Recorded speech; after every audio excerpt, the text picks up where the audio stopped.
ಪ್ರಭು ಯೇಸು ಕ್ರಿಸ್ತರಲ್ಲಿ ನನ್ನೊಲವಿನ ಸಹೋದರ ಸಹೋದರಿಯರೇ ಹಾಗೂ ಮುದ್ದಾದ ಮಕ್ಕಳೇ, ಇಂದು ಜನವರಿ 13 ಸೋಮವಾರ. ಇಂದಿನ ಶುಭ ಸಂದೇಶ ಮಾರ್ಕ 1:14-20.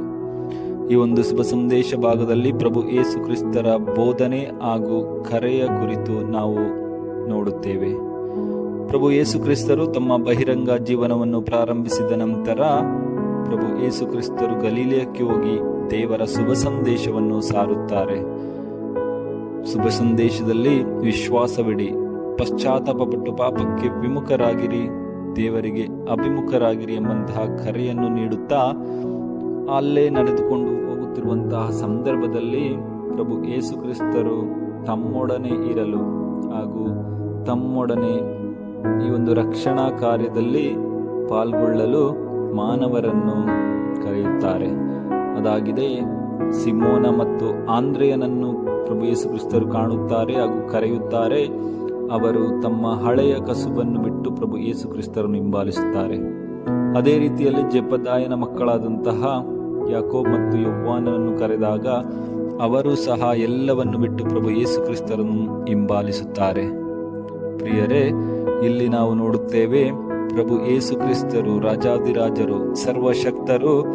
ಅವರು ಈ ಒಂದು ರಕ್ಷಣಾ ಯೋಜನೆಯನ್ನು ಕಾರ್ಯವನ್ನು ಒಬ್ಬರೇ ಮಾಡಿ ಮುಗಿಸಬಹುದಿತ್ತು.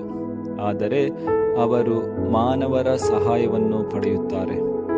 ನಮ್ಮಲ್ಲಿ ಹಲವಾರು ವ್ಯಕ್ತಿಗಳು ಎಲ್ಲ ಕೆಲಸಗಳನ್ನು ಕಾರ್ಯಗಳನ್ನು ನಾನೊಬ್ಬನೇ ಮಾಡಿ ಮುಗಿಸುತ್ತೇನೆ, ನನಗೆ ಇನ್ನಿತರರ ಅವಶ್ಯಕತೆ ಸಹಾಯ ಸಹಕಾರ ಬೇಡ ಎನ್ನುವಂತ ಆ ಒಂದು ಮನೋಭಾವವನ್ನು ನಾವು ಹೊಂದಿರಬಹುದು. ಇಲ್ಲಿ ಪ್ರಭು ಯೇಸು ಕ್ರಿಸ್ತರಿಂದ ನಾವು ಕಲಿಯುತ್ತೇವೆ, ಯಾವುದೇ ಒಂದು ಕೆಲಸವಾಗಲಿ, ನಾವು ಎಷ್ಟೇ ಬಲಿಷ್ಠರಾಗಿದ್ದರೂ ಎಷ್ಟೇ ಅರಿತವರಾಗಿದ್ದರೂ ನಮಗೆ ಇತರರ ಸಹಾಯ ಸಹಕಾರ ಬೇಕು. ಯಾವಾಗ ನಾವು ಇತರರ ಸಹಾಯವನ್ನು ಪಡೆಯುತ್ತೇವೆ, ಅಂತಹ ಕಾರ್ಯಗಳು, ಯೋಜನೆಗಳು ಉತ್ತಮವಾದಂತಹ ಫಲವನ್ನು ಕೊಡುತ್ತದೆ. ಆದ್ದರಿಂದ ಇತರರ ಸಹಕಾರವನ್ನು ಪಡೆದುಕೊಳ್ಳುವಂತಹ ವ್ಯಕ್ತಿಗಳು ನಾವಾಗಬೇಕು.